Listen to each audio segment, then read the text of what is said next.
pertama tuan-tuan dari Abdullah bin Umar. Sesungguhnya Allah menurunkan 4 perkara berkat, mempunyai kebaikan yang sangat banyak daripada langit, tuan. Assalamualaikum warahmatullahi wabarakatuh. Selamat sejahtera kepada yang bukan beragama Islam. Terima kasih banyak-banyak yang sudi menekan button merah di bawah ini. Terima kasih kepada sahabat-sahabat. Terima kasih kepada yang mereka tak kenal, baru nak kenal, tengah-tengah kenal dan memang kenal. Terima kasih banyak-banyak. Kita berkongsi pengalaman sahaja. Yang mana baik, ambil. Yang tak baik, saya minta maaf. Saya hanya ingin berkongsi pengalaman tentang rawatan Islam sahaja. Tuan-tuan yang saya hormati dan kasihi sekalian, hari ini kita bercerita tentang kegunaan garam dalam perubatan Islam. Jadi kita, sebelum lebih lanjut lagi, garam di dalam biorice ini, apa yang ada ialah yang pertama, air zam-zam yang begitu banyak khasiat, tidak perlu dihujahkan lagi khasiatnya, tuan-tuan. Yang kedua, ada garam bukit, gunung dan macam-macam lagi. Dan yang ketiga, yang ditinggalkan, yang telah lama ditinggalkan, garam pija.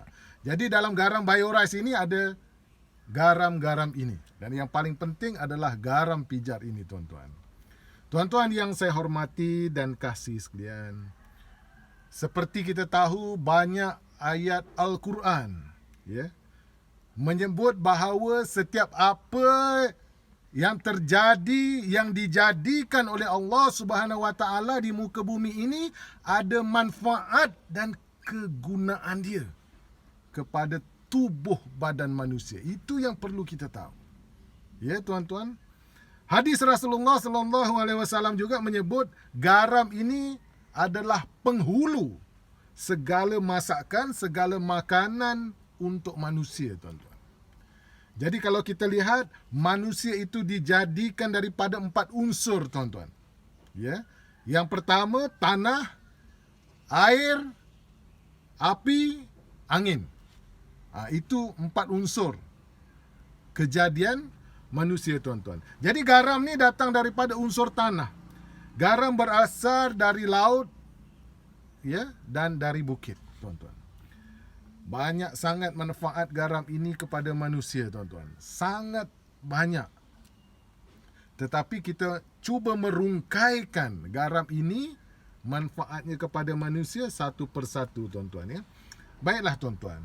Garam yang berlebihan di dalam badan kita, kita kerana nafsu makan kita yang berlebihan, maka dia terkumpul di dalam badan kita. Maka terjadilah darah tinggi. Ya, tuan-tuan. Maka bagaimana nak menyelesaikan darah tinggi ini, tuan-tuan? Kita kena tahu, kalau menurut kitab perubatan Islam, penyakit yang datangnya dari laut, kita kena rawat daripada laut juga. Itu maksud saya. Maksudnya menggunakan air garam ini untuk merawat penyakit yang datang daripada laut. Begitu juga sebaliknya. Penyakit yang datang daripada darat, kita kena selesaikan merawatnya menggunakan kaedah darat. Itu kita kena belajarlah ilmu itu, tuan-tuan. Tapi itu dia punya asas. Tuan-tuan yang saya hormati dan kasih sekalian, sekiranya kita ada penyakit-penyakit seperti lenguh-lenguh sendi, tengkuk, kemudian kita selalu sakit kepala, senggugut, mata kabur, silau, elakkan mabuk daripada kita berjalan jauh. Kemudian sekiranya orang bersukan, kita dapat mengembalikan tenaga dengan segera, bekerja dengan kuat, kita nak kembalikan tenaga itu dengan segera, tuan-tuan. Spray sahaja garam biorice ini ke dalam mulut, spraykan ke tempat-tempat di tubuh badan kita yang mana bermasalah tadi. Kesannya sangat segera, tuan-tuan. Ya. Garam ini tuan-tuan, dan kita campurkan tadi dengan air zam-zam, ia mempunyai khasiat yang sangat banyak untuk tubuh badan manusia. Tuan-tuan dan puan-puan yang saya hormati dan kasih sayang. Rasulullah SAW juga mengembara, ya, dia akan memamah sedikit garam untuk mengembalikan tenaga dia, untuk mengadakan tenaganya sebelum dia mengambil makanan atau minuman yang lain-lain. Tuan-tuan dan puan-puan yang saya hormati sekalian, mengapa mengambil garam ini, tuan-tuan? Dianya dapat, ya, mengambil garam ini dapat menstabilkan tubuh badan kita, mengembalikan, meningkatkan imun badan kita, tuan-tuan. Kerana setiap bumi tempat mempunyai udara, magnetik dan hawa yang berlainan. Tuan-tuan yang saya hormati dan kasihi sekalian. Dalam kitab perubatan Islam, tuan-tuan, garam ini dapat mengembalikan tenaga imun badan kita dengan segera. Jadi gunakanlah garam. Jadi bagi pihak kita, kita telah siapkan dia. Tuan-tuan hanya spraykan sahaja, tuan-tuan, ke dalam mulut, tuan-tuan. Tuan-tuan dan puan-puan yang saya hormati sekalian, kawan-kawan dan sebagainya, ya tuan-tuan, cara Rasulullah SAW ini telah menjadi ikutan. Bagi orang yang bermusafir, bagi orang yang menuntut ilmu, atau sesiapa sahaja, mengambil garam ini, ya tuan-tuan, dijadikan sebagai pagar daripada gangguan jin dan makhluk halus, tuan-tuan. Jadi garam ini, tuan-tuan, sangat berguna kepada kehidupan harian kita. Contohnya, tuan-tuan, seperti anak-anak selalu kadang-kadang dia mengigau di waktu malam. Jadi ambilkan spray garam ini, tuan-tuan, spraykan di bahagian atas kepala dia. Ya, kita membaca surah Al-Fatihah, kita selawat, niat minta pada Allah. Ya, mengelakkan gangguan daripada jin dan makhluk halus. InsyaAllah anak ini tidak akan mengigau lagi, tuan-tuan. Contoh lain pula, tuan-tuan, kita bawa garam ini, spray garam ini, tuan-tuan, bagi yang suka berkelah, sama ada di tepi hutan, di pantai dan sebagainya. Ya, tempat tidur kita itu kita spray dengan garam, tuan-tuan. Kemudian, tuan-tuan, jangan tidur terus di atas tanah. Ya, kita lapikkan sesuatu yang tebal, barulah kita tidur di atasnya. Kerana, tuan-tuan, udara yang keluar daripada bumi itu masuk ke liang rumah kita, tuan-tuan, mungkin bersama-sama dengan jin, tuan-tuan. Maka, tuan-tuan, gunakan garam ini dalam kehidupan harian kita. Kita bersurah Al-Fatihah, ya, kita baca selawat, kita niatkan benda yang baik-baik supaya ia dapat melindungi kita dengan izin Allah. Tuan-tuan yang saya hormati dan kasihi sekalian, kita rujuk sunnah berkaitan dengan garam ini, tuan-tuan. Yang pertama, tuan-tuan, dari Abdullah bin Umar. Sesungguhnya Allah menurunkan 4 perkara berkat, mempunyai kebaikan yang sangat banyak daripada langit, tuan-tuan. Menerusi hujan diturunkan ke bumi. Apa dia, tuan-tuan? Yang pertama besi, yang kedua api, yang ketiga air, dan yang keempat garam, tuan-tuan. Yang kedua pula kita rujuk kepada hadis riwayat Al-Baghawi. Dalam tafsirnya menyatakan dari Anas bin Malik, Nabi bersabda, maksudnya ialah penghulu segala lauk pauh kamu ialah garam.